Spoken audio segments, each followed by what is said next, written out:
Dirty Moderates, I am pleased to welcome to today's show Kaivan Shroff, somebody who I've wanted to have on the program for a long time because I believe that the Democrats are the only responsible party right now. We have a two-party system that I think is problematic, but with one party, the Democrats, they're trying to do the best they can do despite all the challenges and their imperfections. And then we have an authoritarian cult. And we need people who can communicate on behalf of the Democratic Party, on behalf of democracy. And my guest today, Kaivan, I like to say is persuasive, progressive in the best sense, and silver-tongued. And I think he is an antidote to a lot of the Democrats' communication problems. So Kaivan, welcome to Dirty Moderate. Thank you. Great to join. I'm a fan of the pod. So it's nice to be on. So we have our mutual fan. So just if I can continue for a quick, Kaivan is a digital strategist, a commentator on all things Democratic. He did digital for Hillary. He's currently also press secretary for Dream for America, an organization we love and support here. We had William Hay, the founder, on before the holidays. He is also a graduate of Brown University like myself, so he's got to have done something right, despite the scourge of college campuses these days. But all things considered, Kaivan, I think, makes the case for, how to keep this country at least somewhat moored in these crazy times. So Kaivan, thanks again for coming on. Thank you. So I want to jump in with this, the the Dream for America tweet that I saw yesterday. Somebody, it was, quoting somebody called Tired Peasant with a Palestinian flag. No, thank you. Wrote, "What has Joe Biden done for you? Absolutely nothing." And I thought, this list of accomplishments, which were very true, and many of which I would have voted for. I mean, I have policy differences with the Biden administration, but I like a lot of these things. Here we go. You ready? And I want to read them to you because I think you can. I think the way you articulate the accomplishments of the president and what the Democratic Party is trying to do, I think is very few people have that ability. Okay, so Dream for America. Here we go. What did he do? Canceled $132 billion in student loans. Capped insulin at $35, revived American manufacturing and brought back jobs, biggest climate bill in history, biggest infrastructure bill in history, historic gun reform, codified gay marriage, pardoned marijuana possession, expanded child tax credit, united the free world behind Ukraine. I mean, it reads like an incumbent's dream, right? And there's a character count, so there's more and more. All right. So this is my first question, right? And you are a communicator in chief. This reads like an incumbent's dream. Why do people not know this? Why is it not connecting? Obviously, these things have been accomplished, many of which are bipartisan. I'm frustrated all the time because I do think if I have my main criticism of the Democrats is they don't always know how to communicate their message. I think that's something I hear a lot. And I think it's partially true. I think it's overstated because I do feel like, having been on the Clinton campaign particularly, often Democratic candidates are running against their Republican opponents, and then they are running against the media institution, which you have to acknowledge. And I know you mentioned I do some cable and you have a background in that too. Who's watching cable these days? It's older conservative men. And so they're going to keep rolling out their greatest hits on, the fear mongering that happens on a lot of those shows. Over the holidays, it was somewhat insufferable. The number of people coming to me asking me, are you worried about Joe Biden's age? Are you worried about, this theme they've heard? And I actually had a piece in the Globe on the first, just revisiting all the things you just read in our tweet. Basically, these are all of Joe Biden's accomplishments. These are all of the things that are at stake. These are who Trump is. This is who Trump is, right? We know that very well. And so it's really a choice and like an ecosystem for all those people to come up to me and say, are you worried about Joe Biden's age? It's like, sure. Do I wish he was a couple years younger? Why aren't you picking any other thing to talk about? Like his uniting the globe to defend Ukraine, like his delivery on, so many domestic policy wins, or like the stakes if Donald Trump returns to power, which, I think we saw this week, he's definitely going to be the GOP nominee. I'm pretty confident in that. So it's kind of both ends. Like, yes, are Democrats, sometimes fighting with one hand behind their back when it comes to messaging? I think that can happen. I also think it's a little hard to message when you're not leading a cult that's going to just follow the drumbeat of whatever you say, true or not, whether you said the opposite thing last week. So it's a very different game to be playing. Right. So here's I agree with all that. and I am a committed never Trumper. I'm an independent. I was raised in a Democratic family. I work for Bob Graham of Florida, so I have certain sympathies with the party, but I have a lot of differences with the party, certainly in the last 5 years. But what I also want to know, okay, because obviously Fox News demagogues this, and the conservative media sphere, can demagogue this. Immigration, the border, which I think is a real problem. And I'm actually rather liberal in immigration, but I think it has to do not with necessarily just with Joe Biden. I think our asylum laws are ridiculous. They're too broad. And the idea that you're not, granted entry in the country of origin, that you come here and get through and wait for some court case and never happens, can't work legally. That's a lot of the system's fault too. But I do think there is a real problem at the border. And I'm asking you this not to be confrontational, to be clear, but why can't the Democrats claim this issue? What I'm saying, I know changes have been made. Why can't they say, you know what, the border is a problem, we're going to fix it? What's the hesitancies? I don't hear that, and I don't want that to be a landmine that paves the way for Trump. Well, I think it's difficult, right? Because it's a fair question for you to put that way, I think, given the information that's been harped on and shared. But if you look at what's been happening in the last few days, Democrats are willing to come to the table on this issue with solutions, and they're being stopped by a Republican opposition in Congress that's supposed to be leading this Congress. They can barely keep it open. So I think it's an almost impossible conversation to have when that's the reality of the situation. And yes, one side is going to keep hammering the issue and then keep stopping any progress on it. That's very challenging to explain to, a voter who's not spending all day in the weeds of politics to even know what I just explained, and, going to work, tuning in, catching clips on their drive home, whatever it is. They're not going to know that. So it is a challenge. But I think at the end of the day, yes, immigration is one problem that we need real solutions for, but I don't think that lets Republicans off the hook. And I think it's something that happened in 2016 with this economic anxiety idea. I mean, why is it that immigration is a driving issue in Iowa? Is the border really, a huge problem? You haven't seen the border between Iowa and Nebraska? It's flooded. Exactly. Right. Or is it true, like Hillary said, and I know she got slammed at the time, but is there a large swath, as she called the basket of deplorables, of people who are viciously racist and sexist and are going to vote for a guy with 91 felony counts? Well, we just saw that is the case. And frankly, I don't know if you saw this poll. I'm sure you did, because I know you follow all this stuff. But Trump saying that immigrants poison the blood of America, immigrants, broadly speaking, frankly, legal or illegal, that made those Iowa Republican caucus goers more likely to support him as the nominee. So what can we take away from that? It's not that we need to all come together and work to solve our border issues. That's true. Let's put that to the side. Right. The other problem is there is this viciously racist group of people that's growing and growing and feeling more and more empowered. And this is, I think, where Democrats need to be clearer on the messaging, because Hillary Clinton was right about the basket of deplorables. She got shamed into walking away from that a little bit. That was sort of taken as a nugget of why she lost the election. That's all BS, in my opinion. And frankly, if you look at now, and I was just having a conversation with a friend of mine in media about, look at Bill Ackman and Elon Musk. Okay. Elon Musk, 7 years ago, was insisting that he was a moderate and a centrist, even though people like me were like, this guy's a right-wing nut job.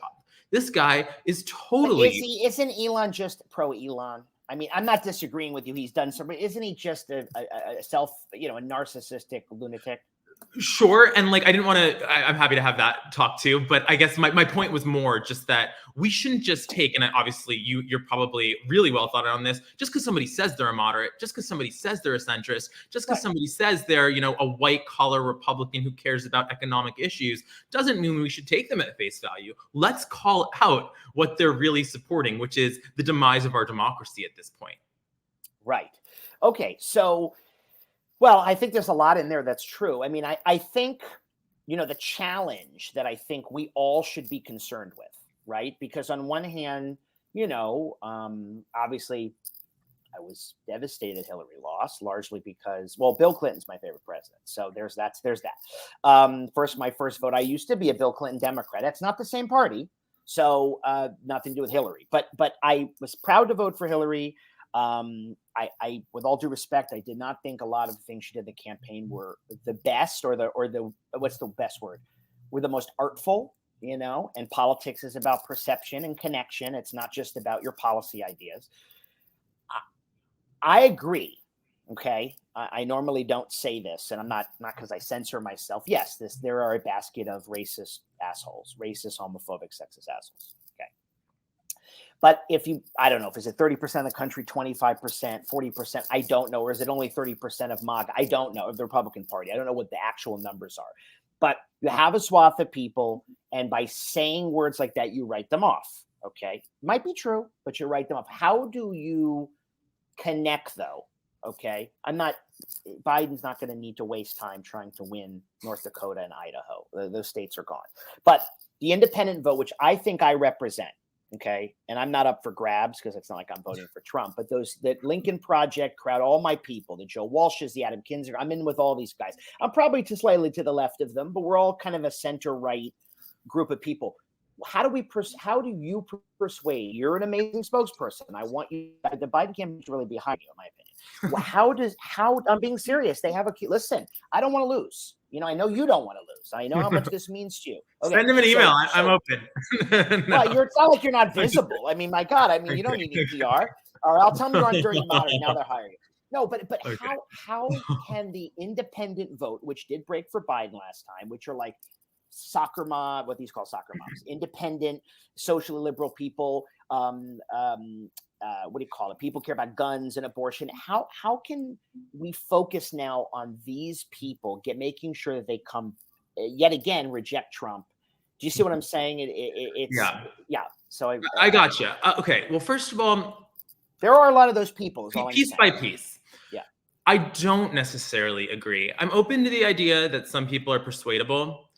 I don't agree that using words like deplorable, for example, are writing off much of these voters, because I think they're like unicorns. I'm not sure they exist, that there is that person who is willing to really be on the border of supporting Donald Trump, who, again, is facing 91 felony counts, incited an insurrection, is accused of assaulting over 25 women, right? And says all these bigoted, racist things.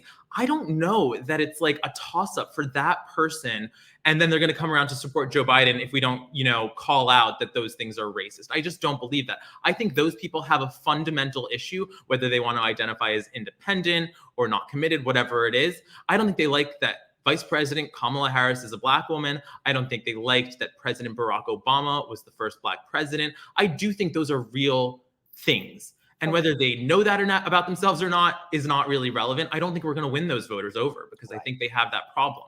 But I do agree there's some persuadable folks. You mentioned the Lincoln Project. You mentioned Joe Walsh. You mentioned Kinzinger. I have to say, especially because I'm doing media stuff, in the last year plus more and more as a commentator and on cable, there's this concept that I think is really interesting, and it's pretty obvious, but the term for it, Cass Sunstein was a professor of mine. He calls them surprising validators. And it's this idea of the log cabin Republicans or Catholics for choice, where it's a group within a bigger group that takes an unexpected or flip position. It's sort of like when you go and watch CNN and they have the Black commentator defending the slavery, racism standards of Florida's curriculum, right? There's sort of that media angle that gets you the press and gets you the attention to say the surprising, unexpected thing. And so for me, Joe Walsh says he's given it all up. Joe Walsh is more relevant than ever before. Joe Walsh has 500,000 followers on Twitter now and a pretty popular podcast, and he's getting booked on cable shows all the time. Read his Wikipedia about who Joe Walsh is. I know exactly who he is. Listen, no offense to Joe Walsh. No. But wait. The Lincoln Project. Okay. All right, but here's the thing. This is where you and I part way. Hold on. I have never voted Republican in a presidential election, largely because of gay rights and social issues. Okay. But I have I don't think that one party has a monopoly on all the ideas. And I think every good democracy needs a proper center-right conservative. Maybe it's an equivalent of a Tory party. We don't have this here. We have a far-right party. We only have two parties, and one of them is far-right, and really more moderates, I think, are in the Democratic Party. Joe Walsh came a long way. I'm not saying he didn't grow from it. I'm just saying he is renounced. He's been very contrite. Those Lincoln Project guys, they're on the team. They don't have to agree with you on everything. You know what I'm saying? They've made some strides. Here's my take on that, though. Not that you don't have to like them. No, I agree with you. No, and I'm not saying I dislike them. I'm just saying I think where we're disagreeing is, yes, I'm so glad they're on our team. Welcome. Get a seat in the back. You just got here. Don't tell us how to run the party that we've been running for all this time with the policies that have, the most support in the country. And there are all these sort of institutional barriers. That's my only criticism of that angle, is like, we're not going to contort and reinvent the Democratic Party to appease people who until 2020 didn't know that Trump was a bad guy, Okay. And But it's okay. Yes, but the Lincoln Project's ads alone, which by the way did sway about 3% of the independent vote last time. Okay. Okay. They do good ads. They do good ads. No. But I know. But I mean, I have a lot of my friends are the left of me. And what did it bring? I said that they didn't just run those ads for liberals in New York and Washington. They ran them in Michigan and Georgia and Arizona. And it all you needed was to sway a small slice of that up for grabs, never Trump, Republican leaning, the McCain-Romney vote, for lack of a better word. And they came to Biden. That's all. No, I totally agree. And if it works, anything that works, I'm for it. That's all I'm saying. I mean, they're supporting. They're supporting. The attention spent is too much attention spent. Because at the end of the day, there were 100 million Americans who did not show up to vote in 2016. And all of those voters are on the table. And so the idea to me that we always are going to come back to, okay, well, how do we get this moderate white male former Republican voter on our side? It's a worthwhile effort. Sure. Like, if the Lincoln Project's doing that work, let's go do that work. But let's not say that's the only group that we should be, going after. And I'm not saying you were saying that, but I do feel like. Saying, well, but let me ask you something. Who's saying that? I'm trying not. Well, I think a lot of people, right? When you're framing things about the swing voters and the independents and sort of those are the voters that you're going for. And sure, those can be the voters that decide elections, but so can young voters, as we've seen, right? I mean, in recent elections, we have seen massive turnout from young voters. So, right, I mean, if you get young voters in swing states to show up on the issues they care about, abortion, gun violence prevention, all of these issues. And again, I'm not saying it is a trade-off. I would love to have both the moderate voter that's, on the fence. All I'm saying is they're on your team. Listen, no, totally. I know. Listen. But I also think it's important, and then we'll leave. We'll move on. I think it's important because all of those guys will say to everybody, which is something that I say as sort of like a lapsed Democrat.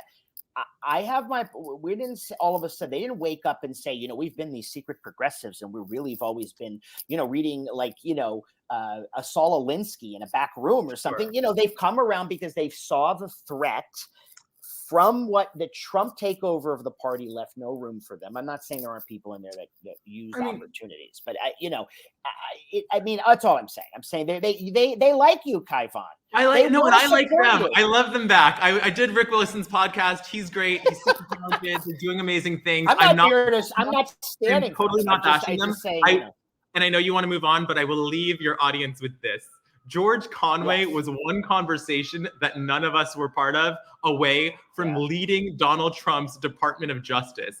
And it is insane to think that he had some epiphany. I mean, these are cynical players who have been cynical players for their entire careers in this space, in my opinion. Just look at Bill Kristol, by the way, right? I mean, he was on the Lincoln Project. Now he's like amplifying all these spoilers. So he's now no longer affiliated. But anyways, I agree with you in the big picture. Okay. So that's it. No, it's just interesting. I love hearing this. This is great. Listen, we can keep talking about this another time. Young voters. Okay. So it has changed. You're right. I think 2018 was young voters helped flip the House that year. And then in 2020, no one say, certainly I've never argued. I've just said that along with winning back, Republican leaning voters, young voters are very crucial in 2020. Yep. Okay. These people right now, these young voters, okay. I mean, you probably know where I stand. I find their rank ignorance, their ahistorical attitudes, they're subscribing to quite a lot of pseudo-academic nonsense, all of which I've studied and have a master's degree in. Okay. I went to the same schools as they all did. And going on college campuses and being blatantly anti-Semitic, right? I've never seen an explosion like this. And even if it's about vocal minority, right? And then saying, right? And you've seen it. I know you're up against this. We're not voting for Joe Biden. We don't care. At least we know where Trump stands. Really? You know where I don't think you know where Trump stands. I don't think you know what you're voting for. And I'm not. Everyone who marches is not of bad faith, but in my opinion, Sure. they're marching for a terrible thing. And I think it's anti-Semitic. But my point is, what is wrong with some of these young progressives? What am I missing that I'm not following it? Okay, well, I think a few things. First of all, I agree with some of your criticism, but I am curious what your experience on the Brown campus when you were there was. Is it true that they weren't engaged in sort of pushing controversial issues and fighting for the edge of, where the line is on these things? Maybe. And then I think sort of related, I'll just tell a little funny anecdote. I do think that some of these places can be further to the left because they don't have the exposure to real world experience. At the same time, I think they bring a different insight. But I just finished a joint program at Harvard Law School and the Kennedy School. And my first year there, I was at a party and I had this girl come up to me and whisper, it was like right around 2020 election, whisper, "I hear you're supporting Joe Biden." As if it was like a secret. And I was like, yeah. I was like, yeah, I do. Like, what? Like, and this was like, this was the time of like the Warren fervor and like obviously Bernie running again. But I just thought that was such a hilarious like encapsulation of where sometimes things can stand. Let me give you the story because it plays into the title of this podcast. So Dirty Moderate. So one of my best friends, I'd say, is as good a progressive as any. He's an amazing. He was actually a delegate to Bernie. And but it was just a super progressive, and we're very close and we have wonderfully vibrant conversations and we really do get along because he's so smart and whatever. We disagree a lot. But in 2020 comes along and I said, Dan, I said, enough with the Bernie nonsense. Okay. No, let me tell you what I said. Biden's the only guy that can do this. Okay. All is on the line. Yes, he's an old white guy. He's safe for, Marge and Louis in the Midwest. Who cares why? We have to get rid of this creep. We have to get rid of this monster in the White House. Okay. All the sociology aside, we could talk about that, right? For time immemorial. I said, you have to vote for Biden in the primary. He whispers to me, we're on the phone, but it's basically like, you know what? I'm going to. And so I say to him, Dan, you're a dirty moderate. He's like, no, and that's where it comes from. And that's not when the podcast was created, but it was that thing of like, he was the opposite. Like he was whispering, like, I have to. He got the memo and was like, Bernie, no, we got to win. He was traumatized by the Trump years. And I mean, many people were. So he got in line and I said, great. Look, perfect isn't on the menu. I did a video about this today. Okay. You got two choices. Listen. I don't want a Biden-Trump rematch. I'll be honest with you. I think the Democrats have a great bench. I wish we lived in a world where there was like a Mitt Romney versus somebody. I don't know who. I mean, I don't know who, Josh Shapiro or something. I don't know. But I'm just saying, this is what we got, right? It's America or Trump. You don't have another choice. Democracy for country over party. That doesn't mean Joe Biden hasn't accomplished a lot. I know you're smiling. You're thinking, well, what? No, I'm just saying, don't it always seem to go that you don't know what you got till it's gone, right? I'm voting for it. As the lyrics go. No, I totally agree with your analysis. Joe Biden's who we got. He's pretty good. And by the way, I strongly dislike Bernie Sanders. I think he's an incredibly toxic voice in our modern politics. And you talk about young voters. I mean, they had a prominent popular candidate literally lying to them about how our government and policy system works for years. And by the way, we're in this moment now that you also brought up with the protests and all these things, and we can talk about those in a more nuanced way. But the fact is, even Bernie is now not pure enough for that demographic. Now Bernie is a sellout. Now they're attacking Bernie online all day. So I absolutely agree that something has taken hold here. Now, I do question a little bit whether too much gets put on young voters. For example, I do a lot of TikTok stuff, and there was, and I'm sure you're aware of this, there was like that viral letter, and this was an insane thing, where somehow Osama bin Laden letter had circulated online in the wake of US support of Israel. And you had all these people sort of like sympathizing with it and finding things like, oh, did you know he's kind of right? And by the way, the basic premise they were agreeing with was Sometimes America is too interventionalist and gets involved in other people's affairs, and then history comes back around. As if that's some brilliant analysis only offered by Osama bin Laden in this letter and not any international relations course you would ever take if you were genuinely interested in this topic or cared. But that aside, if you actually go look at the coverage of that story, just as one example, it's actually not mostly or all Gen Zers who are putting that stuff out. If you look at who's on TikTok right now, something like 150 million Americans are on TikTok. Many, I think at some point too, I don't want to be wrong, so double check me, but I'm pretty sure the 30 plus demographic has outpaced the younger demographic on TikTok, just as numbers wise. So the whole country is on TikTok. The whole country is facing these disinformation and social media platform issues. Yes, maybe it does skew a little towards younger folks, but it's a bigger problem. And I think by sort of always coming back to let's shame and blame Gen Z for these ills when we don't regulate social media, we have terrible education systems and all these things, it's a bigger issue than that. Not just the criticism, but yeah. Okay. We got some data here, which is good. Great. So demographics, U.S. TikTok users by age, 2.5% of TikTok's monthly active users in the U.S. are 11 or under. Wow. I didn't know that. 17.7% of TikTok's monthly active users in the U.S. are 12 to 17. 23.9% of TikTok's monthly active users in the U.S. are 18 to 24. That's a key demographic for voting, obviously. 25.2% of TikTok's monthly active users in the U.S. are 25 to 34. So 18 to 34. This is like the TV demo, you know, how do we win these people to watch our show? Okay. But that's only 25%. Yeah, it is only 25%. Yeah. But what I was going to say is I don't disagree. First of all, no one group, right, is you know, other than bad faith actors, no one group who could potentially vote for a candidate is all bad or all good. I mean, that's the, you know, we have very all or nothing thinking in our politics because we're very binary about everything. But what I want to say is the strategy, though, even if you lose a percentage of them, you know, historically the youth doesn't turn out to vote, but when they do, like in the Obama year and then in you know, certain midterm elections and certainly to a certain degree in 2020, they always tend to vote more liberal than conservative. So I'm saying, you know, it's going to be a squeaker of an election. They're just, you can't lose 2%. You can't lose maybe 3%. You got lunatics like Cornel West and RFK. Oh my God.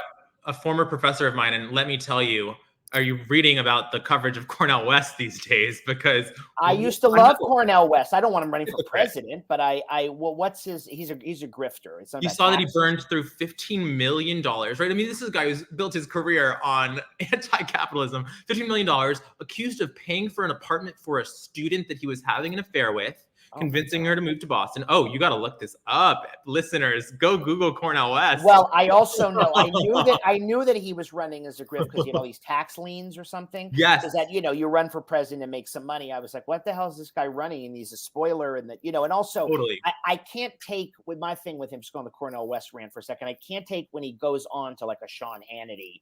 He's like the brother Sean and brother this and everybody's my brother. You know, nobody's your brother. And I know what he means by it. This is a guy that in Logan Airport years ago, I went up to because he was like in a ticket line. Like Cornel West, you know, I was much more, I guess, favorable to him. And he gave me a big hug and, hey, brother. And I'm just like, it's nice, but now it's a shtick. You know what I mean? I mean, now it's like, I'm ready for him to sit next to Steve Bannon. Brother Bannon, you know, you got to have some discriminatory like taste or discerning taste about who you use.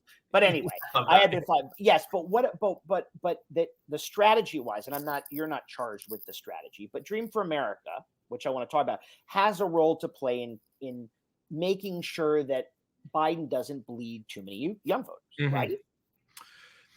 Yes, we do. Okay. And I want to talk about Dream for America just more broadly for a second, because I know you had William on, I did. Our 17-year-old founder, but I do think that what I've seen, so I'm actually a little older and I'm advising these guys because they're awesome and doing great work, but I'm 30, so I'm not technically Gen Z. I'm on the very low end. I just turned 30. How old did you say? 30. 30. Happy birthday. Yep. Thank you. But so I'm actually on the very tail end of the millennial generation. And what's interesting to me is sort of you have this pattern of like the first 5 years or couple of years of a generation gets to define that entire cohort. And then nobody cares anymore. Like nobody cares what millennials are saying about Joe Biden right now. But the same thing has happened with Gen Z, where I think because of Parkland, because of some of these broader issues that have skyrocketed, sometimes 16, 17-year-olds into national spotlight to be the sort of hold the mantle of their entire generation. And, I know a lot of people give David Hogg flack, for example, because he can get pretty out there on Twitter and social media. And I don't agree with everything he I posts. like David. And I'm a fan, and I think he's led to great change. But the reality is, an 18-year-old, 19-year-old, 20-year-old coming of age online with millions of followers is going to make mistakes and is going to say some things that are brash sometimes. And so you've also had groups like Gen Z for Change, another great group that started as Gen Z for Biden. I'm guessing they're more on your list of people who you think say things that aren't responsible and aren't being productive as we try to go elect Joe Biden in 2024. But those are the viral people. Those are the people that the media is connected to. They have millions of followers. There's a whole bunch of people like William, a 17-year-old from, the suburbs in Texas, working with a bunch of other 16, 17, 20-year-olds across the country, doing the work, not, going viral on TikTok about it, not getting clipped on Fox News about it. Those are the rest of the country who realize they want to go to college. They want to have jobs. They want to have families. There's 70 million Gen Zers in the country. And I think part of what our existence does, period, as Dream for America, who is touting Biden's win and who is more focused on progressivism in terms of progressivism that gets things done, move the ball forward, achieve progress. I think that's a lot more of Gen Z than we talk about. And so the work we're doing is Turning Point USA. So you might have seen them in the news this week because they're found. You are the robust anti Turning Point USA, aren't you? You're an answer to that. Well, Charlie Kirk. They're atrocious. I mean, they're atrocious. Since your interview, I will say we launched the middle of last year. Since your interview with William, Charlie Kirk has us on his radar, attacking us on his podcast. So I guess we're doing some good stuff. But I'll tell you specifically, one of the things that I think is most important and a scary statistic is that 12th grade boys are trending more conservative than decades before. And part of that is because you do have Turning Point USA, which, by the way, has $100 million of funding to spend and is such a top-down organization, to the point we've been having in this conversation so far. Young voters trend progressive. They're not really crazy conservatives. But there has been such an investment behind this. And you combine it with the efforts like PragerU to try to take control of school curriculums. Turning Point spends money on college level government races. So for the student body government, they are giving stipends to the most MAGA crazy candidates to try to get them to cause chaos, to, of course, give them resume builders, empower them, get them connected.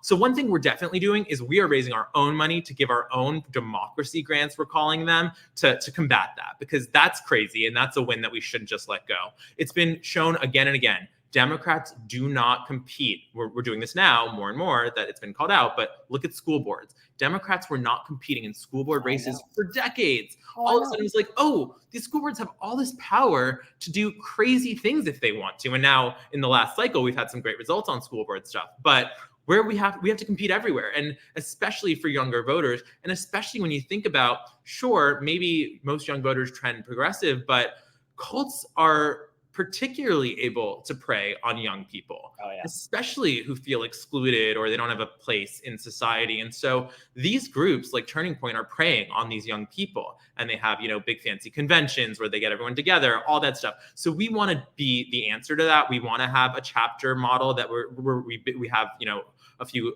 dozen chapters so far around the country, but we're hoping to make that much more robust in 2024, get the moderate young voice engaged and build coalitions. You don't have to agree. We have, one of the things I'm proud of is we have on our website, Zoomer's New Deal. It's a really thorough dozens and dozens of pages of specific policy ideas and solutions, not just TikToks, not just tweets, real pages of policy ideas that young people support and want. And you'll see the Biden administration has delivered on so many of them. Not all of them. No. Not as many as we'd want, but a whole lot of them. Well, anyone that expects any politician, even the best of them, to keep every single promise and every single thing, they don't understand politics. Okay. I've thankfully worked on they just don't know how it works. So I don't look at that as, when those people go, oh, what's he done? They just don't know. But back to your other point, which is important for for Dream for America, well, and for Gen Z, but for the Democrats is, I have been geeking out on politics since '88. Okay, I'm 49, so Okay. I'm old enough to fault. My grandfather was a Democratic Party bigwig, as I mentioned. I worked in the Senate, and I remember the Bush Dukakis race and getting riled up about politics then, and then especially when the Obama years came. What I think, and this is just I'm giving you guys constructive advice if you'll take it, is that Obama was such a transformative figure and an important figure, but he became Obama. You know what I mean? With the Shepherd Ferry Hope poster, you get, I don't want to say got cult, but got idol worship that used to make me cringe a little bit because I'm like, Absolutely. we shouldn't deify. I don't believe we should deify politicians. I don't care who they are because they're going to break your heart because the system's designed to do that. But wait, let me finish where I'm going with this. My point of saying this is, in those years, the Democrats got their clocks cleaned in all those state and local races because their eye was only on, and this has nothing to do with, I don't blame anybody for this, but the system is so crazy. The legislature becomes inert. Everything's about the Supreme Court. The presidency, which should never be anything like a king, sort of looms larger than it should. Our separation of powers get a little blurred here. So your organization, I know you're press secretary for them, but the organization can be so instrumental in, like you said, winning those local races. This is bullshit Charlie Kirk races, but real legislative races, even to your point, school board races, because you got to be able to explain to people how government works. They're civically ignorant.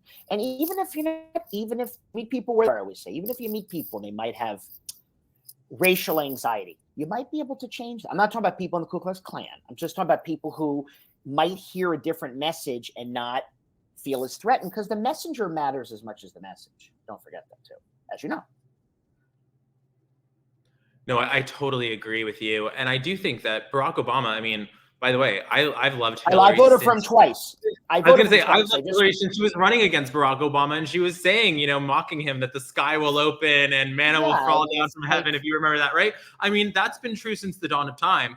And I do think that the Obama team, I mean, obviously they've done a lot of great work, but even I just think on things like social media, right? Like, imagine if the Obama White House had been using Twitter and social media, setting a responsible standard. I'm actually involved with another nonprofit called the Institute for Education. We had Obama's chief of staff, Dennis McDonough, and then Bolton, Bush's chief of staff, come and do a talk for us about what would you have done if your president was tweeting like crazy. And I think one of the takeaways for me of it was that, well, why wasn't the White House leading on these things? I mean, this is how you communicate with people. You do have to meet people where they are. It wasn't unpresidential to be tweeting. I mean, you could have been tweeting professionally, and we could have had 4 years of great examples of what we do expect from the president using these tools, right? And how can we reach different communities? So I do think things like that, you got to keep up. Even when you win, there's no exhale in politics, right? No. I mean, so I do think that some of that's important to focus on, and with young voters too, right? I mean, I don't think that the Biden team was taking them for granted, but it's going to be work to win over the same amount of young voters, I think, that showed up in 2022. But I think we can do it.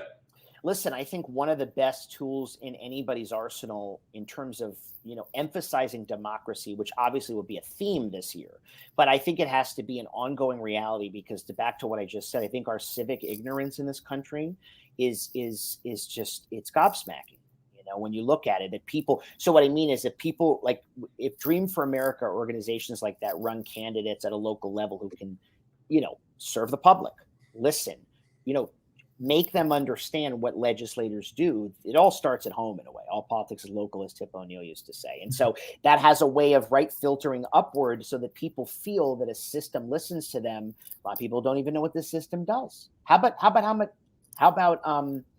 who was it that didn't know 3 branches of government? Tommy Tuberville or something? So they asked him, so a guy, complete asshole, you can curse on this show, by the way. And the guy comes in, and I don't know, it's an executive. I don't know. I'm busy right now. But if your senator doesn't know it, what do you think the people that voted for him know? Right. Or don't know? So civic education, and I don't know exactly how it would be enacted. I mean, obviously electing people, but teaching people. You guys have an opportunity to really educate. I mean, my understanding is that most public schools used to have civics used to have that as a course. And I mean, what a valuable thing to bring back. I mean, Well, boy, do we need it. Well, right. I mean, you would be surprised how many people would be able to understand what Biden did in a bipartisan way if they understood how it worked. They don't understand because they're either just watching cable news or on Twitter, which is in the real world, or TikToking, or not watching anything. How about that? Totally. 100%. And I think, part of the problem as well is it's very easy, especially when you're younger and you are getting information only on social media, which a lot of younger folks are these days. Social media that's successful plays on emotions. And so it's emotional when you're seeing these graphic images. It's emotional when, things are cut up and spliced second by second and you have this momentum and you feel a certain way. And I don't hold that against anyone. At the same time, it's sort of this immaturity that I don't think just young people have, but you want an instant solution to a bad thing that's happening. That's not how anything works. I mean, no. Right? I mean, listen, not everybody is mature either. I mean, so you wait. So I want to go to this. I want to go to another part of the convo now. So you're just turned 30. Let's go backward. So where were you born? How did you fall in love with advocacy? No, I'd like to know. I think I need. Sure. So I was born in Westchester, born and raised in Westchester. Where in Westchester? My dad Irvington. Sure. I loved where I grew up. I went to the local public school, felt like we had the best community. I was probably one of very few minorities in our school, but it really wasn't something that I had focused on much, to be honest. Felt like it was a great example of what community investment, educational investment could do in this country. Was super proud of that. Loved Hillary because she's up in Chappaqua, only a couple short drive away. I told you all politics starts at home. Exactly. Well, and I had a working mom, which a lot of my friends didn't. So just thought that was super cool, watching Hillary also be a working mom. And then frankly, when I went to Brown, I graduated in 2015. I'd always been involved with Democratic political stuff because I was interested in, my grandpa was super passionate about politics. But got to Brown, graduated in 2015, and I actually went straight to business school. And I was seeing all the online memes, all the social media content, the trending hashtags during that Democratic primary. And I did not like Bernie Sanders, and I loved Hillary Clinton. And all my friends were posting on Facebook all this Bernie stuff. And so I realized there was an opportunity there to get active and just start putting out content, because I knew that there were people that supported Hillary Clinton on Twitter in these spaces, but they were more of a 40, 60-year-old demographic. They wanted to consume information, as many do on social media, without creating the content, but they weren't going to create a meme on their iPhone and put it out during the debate. So I just started doing that. And I started getting thousands and thousands of followers on the messaging I was putting out in support of Hillary. Then I finally connected with the digital team, joined the digital team, was doing digital organizing there. Absolutely loved it. I think, people have their gripes about the campaign. It was really, I think, a once in a lifetime experience to be with really the best people in their field across the board. Were on that campaign, including the most interesting creative people and artistic people, all just basically took this 6-month period, and obviously a lot of people many months before, to try to achieve this goal together, really, that I do think would have changed the world for the better and kept America on a really powerful path. And then I have spent a lot of time in school. I spent 10 years in school. So actually all the culture war stuff is personal to me. I think I've experienced some of it, and I think it's valid. I think a lot of it's not necessarily fair or valid, but after business school, helped run a DC nonprofit. And then I did this 4-year joint program at the law school and the Kennedy School of Government. And so really have just doubled down on the policy. I do believe that smart policy can deliver results at scale for millions and millions of people. I think that is the sort of derivative of the scientific method we all learn very young, or some of us, it seems, only maybe learn very young, where you test out ideas. This is the beauty of America, right? We should have laboratories of democracy. It sounds hokey to say. I totally believe in that. We should have different states trying different policies, different localities. You're speaking my language. Uh-oh, you're sounding a little bit conservative. Oh, my friends think I'm a dirty moderate. Let me be clear. You are a dirty moderate. Nobody thinks I'm left. Yeah, I love it. Let's do it. Hey, I'm all for that. I'm happy to share the badge if you'll wear it. How about that? Sure, send me one. I'll wear it on picture. So wait, are you DC based, New York? Where are you?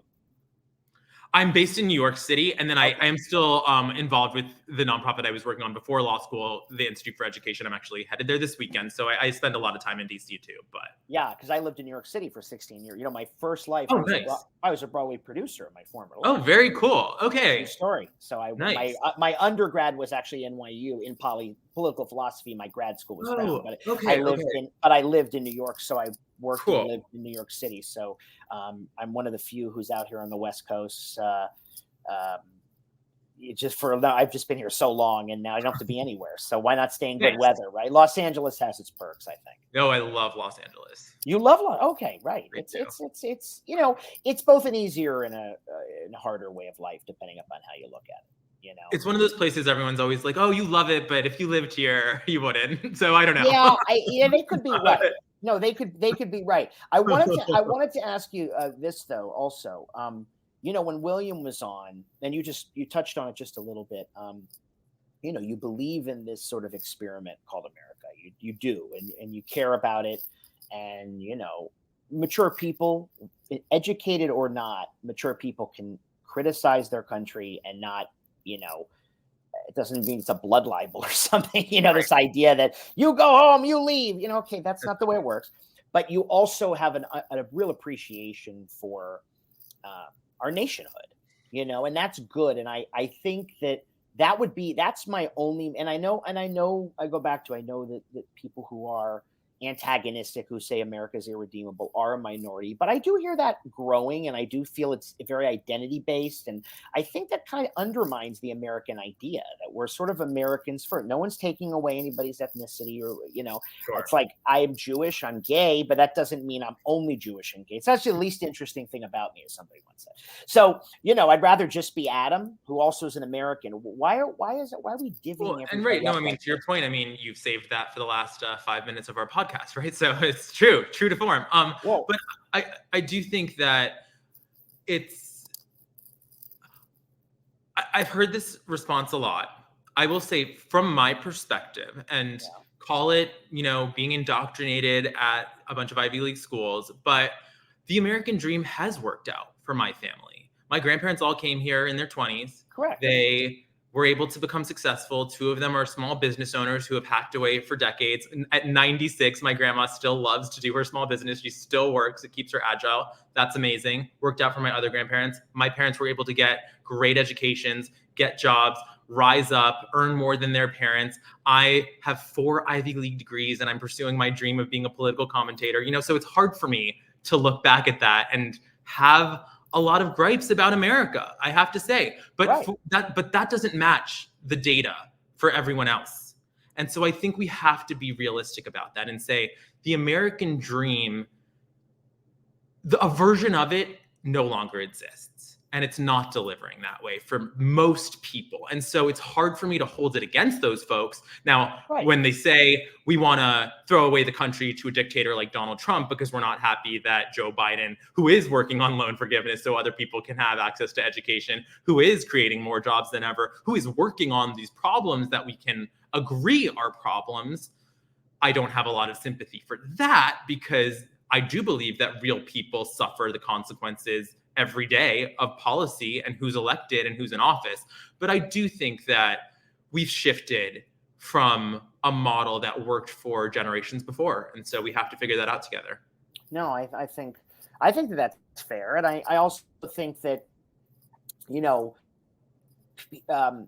people who say, you know, the MAGA people who say, you know, put Trump in, but then the people who, some of whom are young, not all, but, you know, the traditionally historical left, burn it all down. And I always say, you know something, our founding documents are living and breathing, right? When Abe Lincoln speaks of more perfect union, we've grown a lot. We're a young country, very young by historical standards. And Right. yeah, every promise hasn't been fulfilled, but let's also live in the year we are living in, as people say. In other words, this is 2024. It's not 1951. Okay. You know what I mean? That doesn't mean that we don't have challenges of systemic racism. Okay, that's all true, but we also get lost in a debate. I don't know this system, we're getting rid of this. It's like, really, what are you genius, proverbial genius, going to put in its place?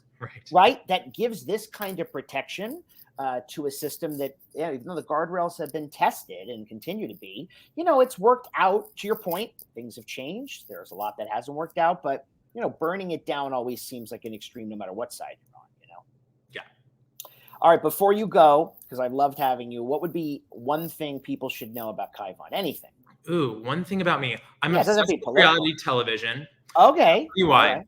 Why? Because doing political commentary, doing political communications, I do agree that we sometimes do leave voters on the table who just aren't speaking the pundit language, the Okay. academic language, the in the weeds wonky language. And you got to be likable and you have to be relatable, whether you're running for office or you're working in politics anywhere. Like the number of people I see go on and do these interviews and they're the least engaging, least interesting person is one thing. Number two, you look at these shows and you understand what's happening in the country. It's nothing brilliant to say, but you can watch your favorite housewife or whoever it is say something and do something with your own eyes one week, and the next week they deny it. And you're kind of like, I don't care. I like them. They're funny, right? Like that is a real dynamic that you can experience. Now, of course, entertainment TV is entertainment TV. It's not the real world we live in.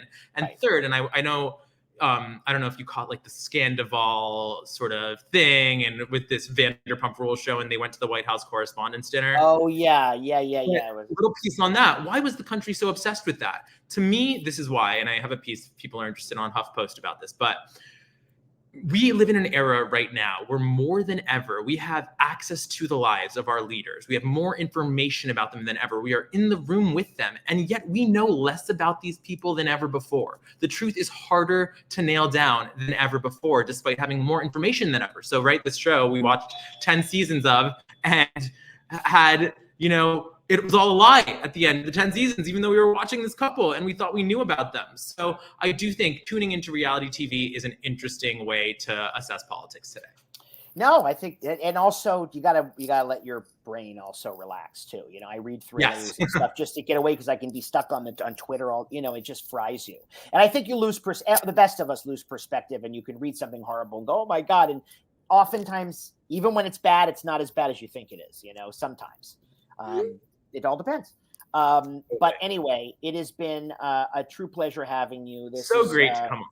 Yeah. Stick with me when we get to the other side. But I just want to say, Kaivan Shroff, a man for many seasons, right? He does democratic politics, digital work. He is a messenger, a very important one as we all begin 2024, which will be the biggest election of our lifetimes. I know that's been said before, but this one's it. This will determine whether we or not we have a democracy, and Dream for America and people like Kaivan are, well, you're more than fighting the good fight, aren't you? Thank you.